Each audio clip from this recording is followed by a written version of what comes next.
ಮುದ್ರಾಡಿ ನಾಟಕದೂರು ನಮ್ಮ ತುಳುವೆರು ಕಲಾ ಸಂಘಟನೆಯ ಆಶ್ರಯದಲ್ಲಿ ಕುವೆಂಪು ಅವರ ರಾಮಾಯಣ ದರ್ಶನಂ ನಾಟಕ ಮೊದಲ ಬಾರಿಗೆ ತುಳುವಿನಲ್ಲಿ ಪ್ರದರ್ಶನಗೊಳ್ಳಲಿದೆ. 10 ತರದ ರಾವಣನ ಕನತ ಕತೆ ನಾಟಕ ಡಿಸೆಂಬರ್ 24ರಂದು ಮೊದಲ ಪ್ರಯೋಗ ಎಂಬಂತೆ ಮುದ್ರಾಡಿ ನಾಟಕದೂರಿನಲ್ಲಿ ಪ್ರದರ್ಶನಗೊಳ್ಳಲಿದೆ. ಅದಕ್ಕಾಗಿ ಈಗಾಗಲೇ ತಯಾರಿಯನ್ನು ನಡೆಸುತ್ತಿದ್ದಾರೆ.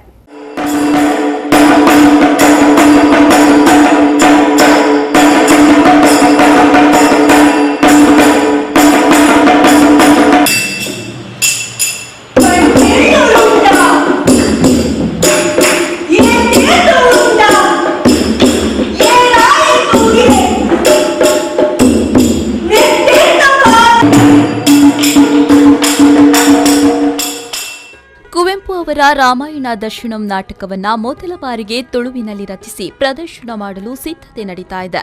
ಹಿರಿಯ ಸಾಹಿತಿ ಅಂಬಾತನೆಯ ನಾಟಕವನ್ನ ತುಳುವಿಗೆ ಅನುವಾದಿಸಿದ್ದು ನಮ್ಮ ತುಳುವೆರು ಕಲಾ ಸಂಘಟನೆಯ ಅಧ್ಯಕ್ಷ ಸುಕುಮಾರ್ ಮೋಹನ್ ಅವರ ನೇತೃತ್ವದಲ್ಲಿ ಸುಮಾರು 10 ಕಲಾವಿದರು ನಾಟಕದಲ್ಲಿ ಅಭಿನಯಿಸಲಿದ್ದು ಡಿಸೆಂಬರ್ 24ರಂದು ನಾಟಕದ ಮೊದಲ ಪ್ರಯೋಗ ಮುದ್ರಾಡಿ ನಾಟಕದೂರಿನಲ್ಲಿ ನಡೆಯಲಿದೆ.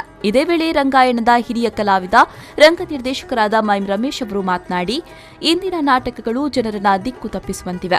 ಆದರೆ ರಂಗಭೂಮಿಯಲ್ಲಿ ಇಂತಹ ಪ್ರದರ್ಶನಗಳಿಗೆ ಅವಕಾಶವಿಲ್ಲ. ಸಾಮಾಜಿಕ ಸಂದೇಶ ನೀಡುವ ನಾಟಕಗಳು ಇಂದಿನ ಯುವ ಪೀಳಿಗೆಗೆ ಅಗತ್ಯವಿದೆ.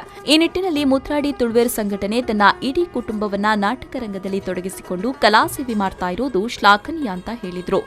ನಿಜವಾಗಿ ಇಲ್ಲಿ ಯುವಕರಿಗೆ, ಯಾಕಂದ್ರೆ ನಾನು ಹೇಳ್ತಿರೋದು ಯುವಕರಿಗೆ ಈಗ ಈ ತರಬೇತಿ ಅಗತ್ಯ ಇದೆ, ರಂಗಭೂಮಿಯ ತರಬೇತಿ. ಯಾಕಂದ್ರೆ ಕನ್ನಡ ರಂಗಭೂಮಿ ಸತ್ತು ಹೋಗಿದೆ, ತುಳು ರಂಗಭೂಮಿ ಬೆಳೀತಾ ಇದೆ. ಆದರೆ ಇಂಥ ಗ್ರಾಮೀಣ ಪ್ರದೇಶದಲ್ಲಿ ತುಳು ರಂಗಭೂಮಿಗೆ ಅಷ್ಟೊಂದು ಒತ್ತು ಕೊಡದೆ ಕನ್ನಡ ನಾಟಕಗಳನ್ನು ತರ್ಜುಮೆ ಮಾಡಿ ಅದನ್ನು ಪ್ರೇಕ್ಷಕರ ಮುಂದೆ ಇಟ್ಟು ತುಳುವಿನಲ್ಲಿ ತುಳುವರಿಗಾಗಿ ಈ ನಾಟಕವನ್ನು ಹೆಂಗೆ ಸ್ಪಂದಿಸ್ಬೋದು, ಇದರಲ್ಲಿ ಏನನ್ನು ಹೇಳಿಕೊಡುತ್ತೆ, ಏನು ಸಂದೇಶ ಕೊಡುತ್ತೆ ಅನ್ನೋದನ್ನು ಈ ಒಂದು ಸಂಸ್ಥೆ ನನ್ನನ್ನು ಕರ್ಕೊಂಡು ನೀವು ಡೈರೆಕ್ಷನ್ ಮಾಡಬೇಕಂತ ಹೇಳಿದಾಗ ಸಂತೋಷ. ನಾಟಕ ರಂಗದಲ್ಲಿ 50 ವರ್ಷಗಳ ಅನುಭವವಿರುವ ನೂರಾರು ಕಲಾವಿದರನ್ನ ತರಬೇತುಗೊಳಿಸಿ ನಾಟಕ ರಂಗ ಚಿತ್ರರಂಗಕ್ಕೆ ಪರಿಚಯಿಸಿದ ಹಿರಿಯ ನಾಟಕ ನಿರ್ದೇಶಕರಾದ ಮೈಮ್ ರಮೇಶ್ ಅವರು ಗ್ರಾಮೀಣ ಪ್ರದೇಶವಾದ ಮುದ್ರಾಡಿಗೆ ಬಂದಿದ್ದು ಸುಮಾರು 60 ನಾಟಕಗಳನ್ನು ನಿರ್ದೇಶಿಸಿ ರಾಜ್ಯ ರಾಷ್ಟ್ರಮಟ್ಟದಲ್ಲಿ ಪ್ರದರ್ಶನವನ್ನ ನೀಡಿ ಜನಮನ್ನಣೆ ಗಳಿಸಿದವರು.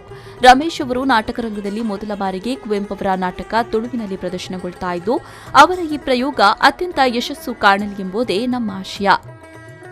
ಖಲೀಲ್, ವಿ4 ನ್ಯೂಸ್ 24/7 ಕಾರ್ಕಳ.